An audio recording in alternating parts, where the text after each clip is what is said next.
I almost didn't watch The Dragon Prince, which would have been a real shame because I've seen 4 episodes now and I'm really enjoying it.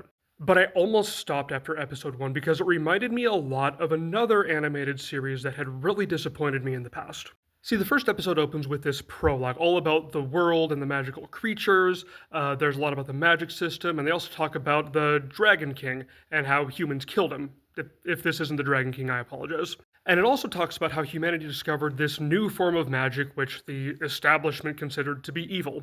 We then jump right into this action fight scene that sets up the conflict for the beginning of the show. And then we get some slower paced scenes where characters are introduced and they talk about the conflict and set up what's going to happen. And maybe none of that on its own would have triggered this negative connotation, but it also has this really distinctive art style, this 3D anime kind of style.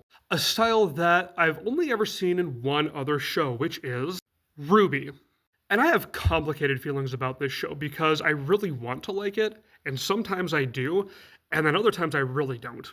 But if you look at the structure of the first episode of RWBY, there are a lot of similarities with the structure of the first episode of The Dragon Prince. It also starts with this prologue setting up world-building conflict and specifically the magic system with Dust. Then it goes into this high-action fight scene, followed by scenes of characters talking about the world, the conflict going on, and setting up the beginning of the season. Or volume, I should say, because RWBY doesn't call it seasons, it calls them volumes. In much the same way the Dragon Prince doesn't call it seasons, it calls it books. And when you look at later seasons of RWBY where their animation style is more refined, it does, to me, look similar to the animation style in The Dragon Prince. There might be a lot of differences that I'm just not artistically minded enough to notice, but to me, there were strong connections.